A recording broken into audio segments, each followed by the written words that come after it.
Mohawk Jewelers, timeless jewelry for generations.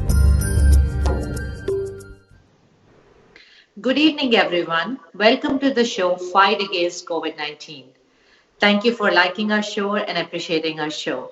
With this show, we try to create awareness for people who are working behind the scene tirelessly and selflessly to support the fight and support the people who are in front line.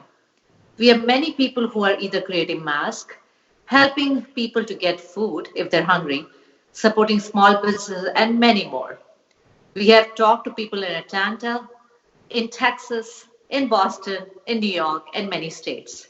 Today, we are working together as a community to help this fight, join hands, irrespective of the race, community, or where we are. I have a very special guest today from New Hampshire, Mrs. Lata Mangupuri. She's a New Hampshire state representative and also working a lot to support this fight against COVID 19. Welcome, Lataji, on the show. Namaste. Thank you Namaste. for calling me today. Absolutely. So, Lataji, I know you have so many accomplishments and so many things you have done. I want to first talk about what you do, your family a little bit before we go into your fight against COVID 19. Sure. So, tell me a little bit. Yes. So I am a full state legislator from New Hampshire, House of Legislation, and I'm serving my fourth term. It's a 2-year term, and I've lived in Nashua for over 30 years. Both my children were born and brought up here. And so I have served, this is my community.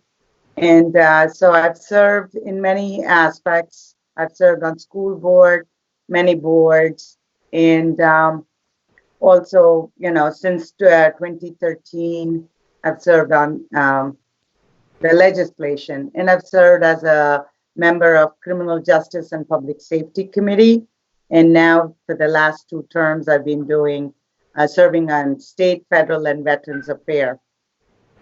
So I feel it's an opportunity to build bridges and build a community around us that, think globally, act locally. Yes. It is so true.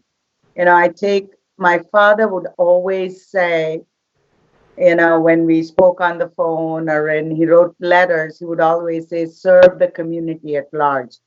And blessings, So he would always end his letter. And so I grew up in Mysore. So I've lived here the longest in my life in Nashua, New Hampshire. After I became a state legislator in 2016, I had a legislation passed to do sister city between Mysore and Nashua. That's still existing. That is amazing. And I've worked diligently with NIMHANS and several of the chair of Harvard Psychiatry, Dr. Keshavan, Dr. Gangadhar, to bring the integrative medicine with yoga therapy to New Hampshire. Because before COVID, we were in the midst of mental health and opioid addiction. Absolutely. Right. Yeah. So that, we were dealing with that. So I've served on the board of Greater Nashua Mental Health Association, served on New Hampshire Charitable Foundation Regional Board. I'm still currently serving my second term. So what is the need? As human beings, the need is the same, right? Yeah. Every mother wants their child to do well. Yeah. Every community wants to be connected and do well, so we thrive. We lift everybody together. And I'm a speech pathologist by training, so I worked in early childhood, DD population, augmentative communication, all those. So home care, early intervention. So, healthcare and human services is my passion in my life. That is wonderful. So tell me a little bit more. This is so impressive. First of all you've said is really, really good and it's really heart touching. Tell me a little bit about how you're supporting this fight against COVID 19. And what, I know you're doing a lot in terms of, and we can even see your Facebook, so we can actually page where we can see what exactly, there's some connections. Yeah. So, in March, exactly the March 11th, and 12th, and 13th, in our legislative session, that's a very critical period for us when we have to pass all the bills and pass it over to Senate. And so, the COVID was just catching up. And we had a marathon session on March 12th. We started at 9 a.m., finished our session Friday the 13th, 4 a.m., with 2 hours of break for lunch and Wow. dinner. So we Wow. had to get through 200 plus, and we were so worried because, we were 400 of us, and everybody's worried about the coronavirus, and we didn't know much about, and everybody was nervous, but washing our hands, trying, we couldn't do social distancing. So that was quite, but it was at hand. That was the last time we could meet, and we had to get it through. If we didn't, all our work of this year's session would Would have be been. gone. So that started, and then following week I got, when our stay in place came on March 20th, but that week, beginning of that week, I got a call from our local hospital asking if, they're scrambling for masks. We need masks. We are really, in shortage of PPEs. And I didn't know what PPE meant at that time.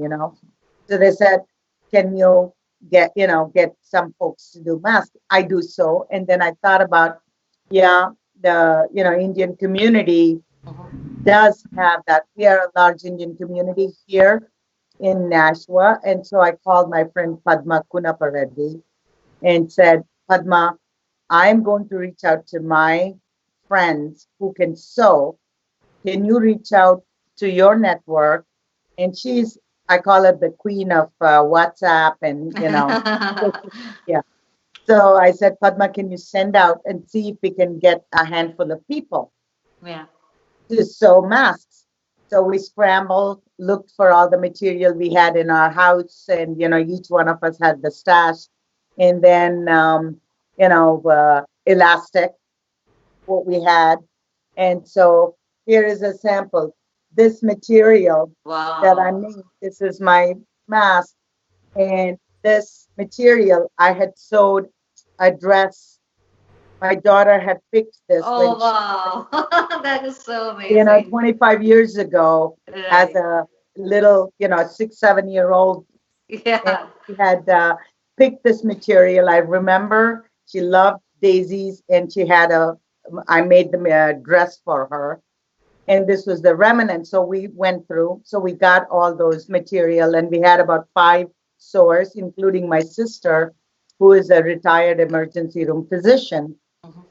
And she started making masks. Wow. And so we had first day, we had about 50 masks, and then we brought it to the hospital, and they would wash it, and then we improved and said, okay, we can add a filter because we need a filter. So we Sure. researched on it and got the HEPA filter Hmm. inserted, and then went on, got the this Yeah.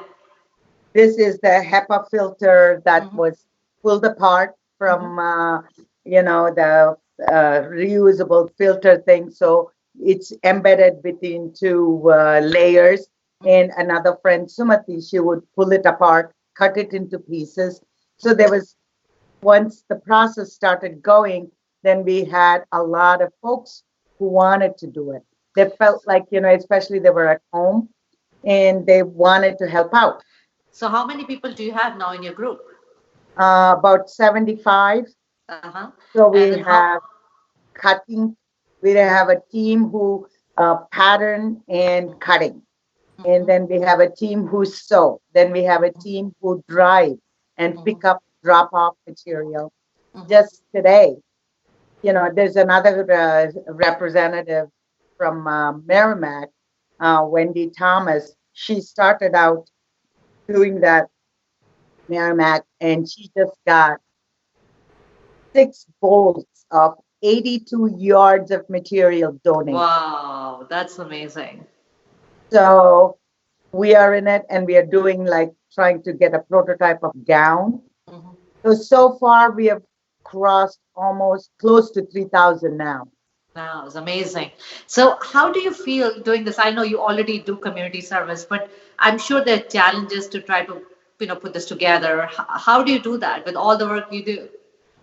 It is the most, it's been very hard for me to watch what's happening and to in a situation where we have frontline workers like doctors there and no protective gear, Yeah, right? yeah, And then we have patients who are so sick, but no treatment.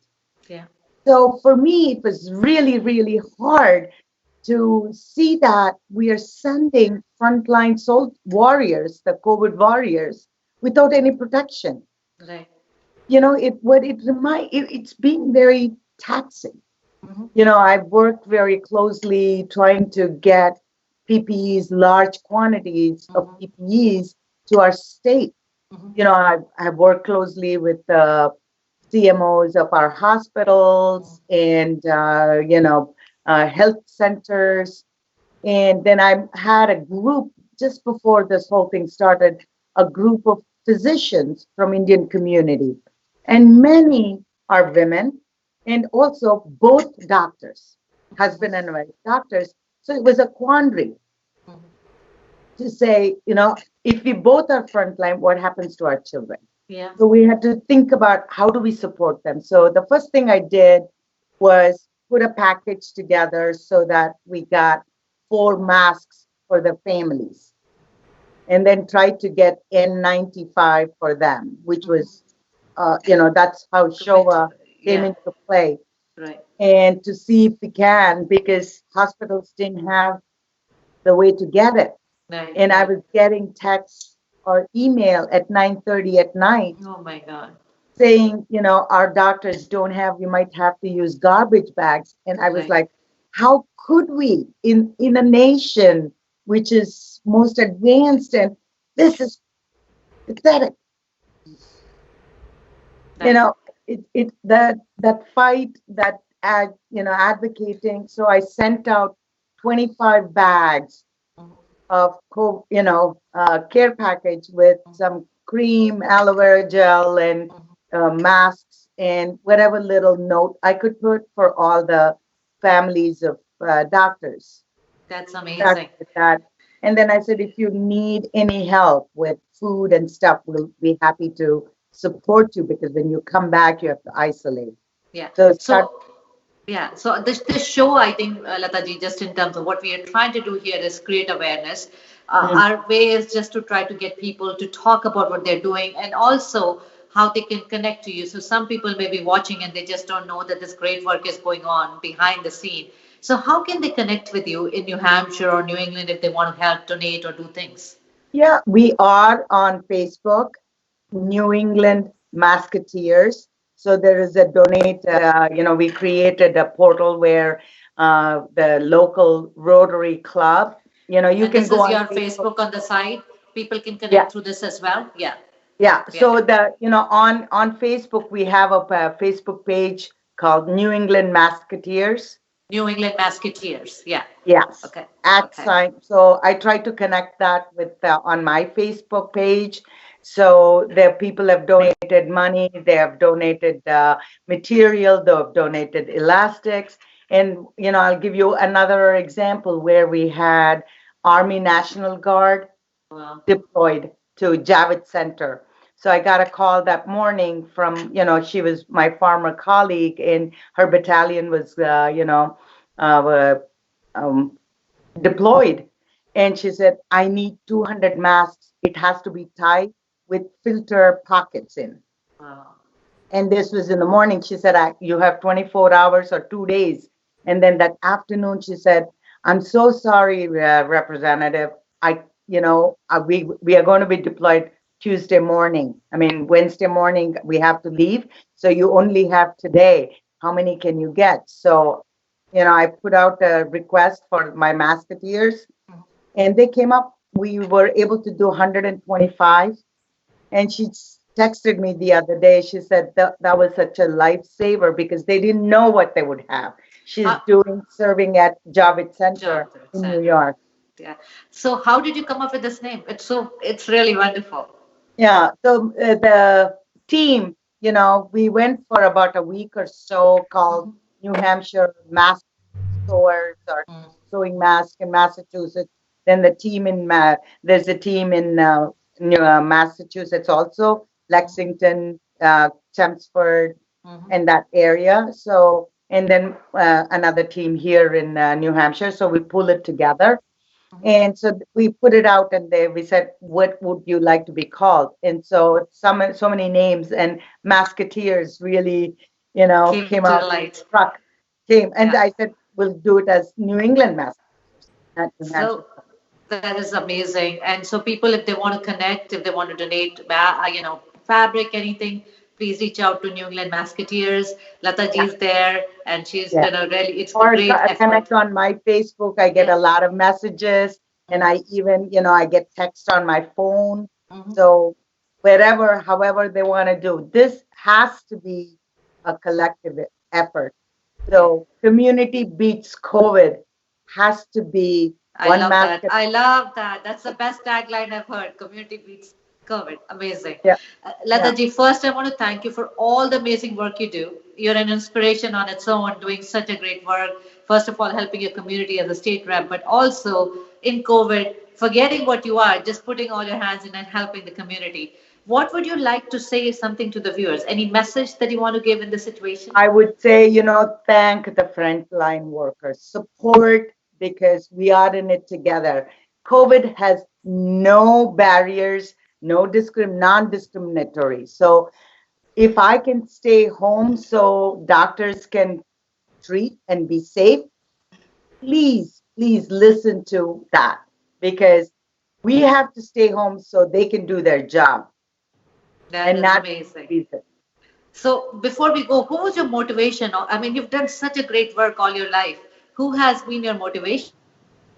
You know, it is in our DNA for me. My parents have been a very humble, and my father was an activist and did a lot of work.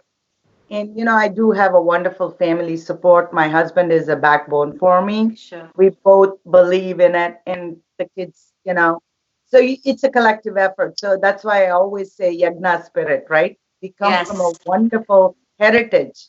Yeah. That's absolutely right. And so thank you so much, Thomas, Lataji. It was a pleasure. And to my viewers, please stay safe, stay home, as Lataji said. Try to help people. Be strong. Take care. Thank Yeah. you so much. Maintain social distance, wash your hands. That's And this exact. is not something simple. It's Yes. not a simple flu. Absolutely. Take care, Lataji. Thank you Thank so you. much. Thank you Namaste. so much. Bye. Yes. Bye.